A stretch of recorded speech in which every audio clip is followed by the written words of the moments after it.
kemudian pandangan politiknya, kalau yang di Gaza ini dikuasai oleh Hamas. Dikuasai oleh Hamas. Kalau tepi barat dikuasai oleh partai Fatah. Beda nih. Jadi antara Hamas dan Fatah ini ada dua organisasi yang berbeda. Kalau Fatah lebih moderat, makanya dia bisa berdampingan di tepi barat, bisa lebih makmur, bisa lebih terjamin kehidupannya yang ada di tepi barat. Tapi kalau yang di Gaza ini memang garis keras, lebih paham nih. Dan mereka itu memang dikenal para mujahid, selalu frontal kepada Israel. Kalau di sini paling dia mau di sini perang. Di sini perang. Dulu sempat terjadi pecah konflik antara Fatah sama Hamas tahun 2005 kalau saya 2016. Ketika terjadi pemilihan presiden.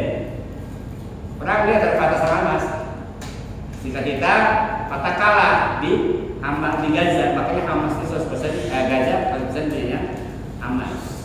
Nah, ini akan diobok-obok di Menka. Kenapa sih sekarang itu yang paling bertanggung jawab adalah Inggris? Kenapa Inggris? Karena Inggrislah yang menciptakan negara Israel. Jadi pada tahun 1912 dan 1918 ada seorang tokoh Yahudi yang di Inggris namanya siapa? Rothschild, ya. Dia mendanai migrasi kaum Yahudi yang ada di dunia untuk balik ke Israel. Kurang lebih 70.000 orang Yahudi tersebar di dunia masuk Israel semua untuk menempati Israel. Sementara di situ sudah ada orang Islam. Kata Israel, ini tanah gue yang dijadiin Tuhan, lu ngapain di sini? Kata orang, lah gue duluan di sini, lu ngapain di sini? Kan? Jadi cuma masalahnya di situ ada situs 3 agama yang sama-sama suci. Umat Islam suci karena itu ada Masjid Aqsa, umat Kristen jangan suci karena itu Bethlehem yang di situ, bahkan ya situ di salibnya di sekitar situ, dan zaman terakhir pun di situ. Umat Yahudi di situ Haikal Sulaiman, ada tembok ratapan. Makanya satu masjid 3 agama itu semua, Pak. Dulu ketika pemerintahan Turki Utsmani itu 3 agama akur, 3 agama akur, Yahudi, Islam, Kristen. Begitu pecah perang dunia 1, Palestina berhasil dikuasai oleh Inggris, mulai ketika Palestina dikuasai oleh Inggris dan semenanjung Arabia dikuasai oleh Inggris kan, ada proposal permintaan dari Rothschild tadi kepada Inggris. Oke, gua dandain lo perang, tapi gua minta Yahudi kasih tangan. Itu awal ceritanya. Makanya semua Yahudi dipang. Yang memberikan kemerdekaan itu adalah Inggris. Karena adalah Inggris yang paling bertanggung jawab, kan Inggrislah yang mendatangkan para Yahudi yang ada di luar untuk masuk ke situ, dan Inggris yang memberikan kemerdekaan kepada Israel. Ya, kalau sekarang ini bicara geopolitik ini kan, kenapa Hamas ini dibela oleh ke timur, oleh Rusia, Iran, kemudian lagi Turki, ini dibantu oleh Prancis, Inggris gitu. Awasi kan tidak lepas dari sejarah. Walau alam apapun yang terjadi, kita sebagai umat Islam tetap harus mendoakan semoga ini menang. Umat Islam menang. Memang sudah dijanjikan ini pasti akan menang. Allah sudah bilang pasti Baitul Maqdis akan jatuh ke tangan Islam, ke tangan Muslim. Mau ada kita kek, mau kakak kek, Pak Hamid mau ikut perang, mau pasti menang. Pasti menang. Ini bicara keberpihakan aja sih kalau kita doakan ya. Tadi aksi tadi kan di Monas ya, gitu ya. Alhamdulillah. Itu yang pertama. Yang kedua, memang sudah dibilang bahwa pasukan Imam Mahdi itu nggak banyak, Pak. Imam Mahdi pasukannya nggak banyak, tapi mudah-mudah. Walau ini apa pasukan Imam Mahdi yang sekarang apa yang kata udah. Cuma yang jelas yang dipastikan bahwa ketika Baitul Maqdis menang, berhasil direbut kembali oleh umat Islam, Nabi Isa turun Imam Mahdi turun ketika Yaman. yang siap-siap kamu teh. Ini kalau bahasa yang menang baca kan siap-siap dari sekarang. Baik, ke sini dulu deh. Jadi kemana-mana ada bahasa. Ya, kalau udah bahas sejarah begini kadang-kadang. Ada pertanyaan dulu lah. Nah, ini besok satu lagi ya tentang wahdul amin ya. Wahada balad amin dan apa? Negeri ini yang aman gitu ya, ini ya.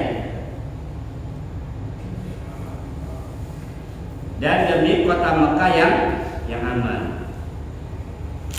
Kenapa sih kota Mekah itu dianggap aman? Karena memang Pak, di Mekah itu terjamin keamanannya. Dijelaskan dalam Al-Quran, "Waman dakhalahu kana aminan." Siapa yang masuk kota Mekah itu aman. Bahkan Rasulullah bilang bahwa kota Mekah itu diharamkan dan untuk pembunuhan dan perang, kecuali untuk aku saat ini saja. Makanya ketika menyebut kota Mekah Fatu Mekah, itu kan sempat perang dulu, Pak. Pasukan dipimpin oleh Khalid bin Walid sempat berperang dulu ketika menyebut kota Mekah Fatu Mekah. Di sana itu Pak, di Mekah itu nggak boleh ada yang namanya pertumpahan darah. Bahkan Rasulullah bilang bahwa tidak boleh membawa senjata di kota Mekah, kecuali buat jaga-jaga. Itu kalau bawa pedang itu nggak boleh. Saking aman di Mekah nih, lagi umroh aja nih kita nonton umroh. Salah satu larangan umroh satu, tidak boleh membunuh binatang buruan. Misalkan ada kambing gitu kan, kita busuk itu nggak boleh. Kita busuk aja nggak boleh, apalagi ngebunuh. Misalkan ada kambing, ada kebo gitu kan, ada kuda, lagi istirahat nggak boleh lengau gitu kan. Nah, kita lewat itu kita busuk tuh, kita usir, itu nggak boleh. Musik aja nggak boleh, apalagi ngebunuh. Kemudian tidak boleh mencabut pohon-pohonan di sana. Lagi pakai baju ihram tuh nggak boleh. Untuk menjaga itu. Kemudian tidak boleh bersuara keras. Jidat, nggak boleh gantang misalnya, nggak boleh teriak-teriak, nggak boleh. Itu Mekah. Kemudian apa lagi? Tidak boleh mengambil barang yang terjatuh. Lu kotor nih sebutnya. Kita nemu barang Pak, itu kita itu nggak boleh, kecuali buat diselamatin. Jadi kalau kita di kota Mekah lagi jalan nemu duit, mendingan lewatin aja deh. Coba ngambil. Kalau bukan untuk menyelamatkan itu pelihara. Boleh ambil tapi buat diselamatin, balikin ke yang punya. Kalau kita nggak mampu ya jangan. Itu sampai sejauh itu Pak. Makanya ketika ada orang punya kasus di sana, misalkan nih dibunuh orang, jalan kita bicara, itu di dalam itu rasanya nggak boleh nangkep. Nggak boleh nangkep orang di dalam masjid. Makanya dulu kalau ada penjahat, ada pencuri masuk ke dalam masjid, itu ditungguin di luar. Ayo dah, lapangan gue tungguin polisi di luar. Karena nggak boleh nangkep di dalam masjid. Di pintu pun ditungguin polisi, sampai kapal lu bertahan di dalam. Begitu kuat, tangkap. Itu saking amannya di mana. Bahkan sudah dikatakan kita dulu. Sampai yang namanya pasukan gajah ketika Rasulullah lahir berhasil nggak masuk kota Mekah? Aman. Makanya tidak ada pesawat tempur, pesawat yang dalam di atas itu nggak boleh. Saking menjaga keamanannya itu tidak boleh pesawat terbang di atas kota Mekah. Nggak boleh. Jadi larangan itu. Allah belum menjaga keamanan kota Mekah. Kemudian dikatakan aman juga, Mekah itu terbebas dari bencana alam dahsyat. Pernah dengar ada gempa bumi di Mekah? Paling banjir doang.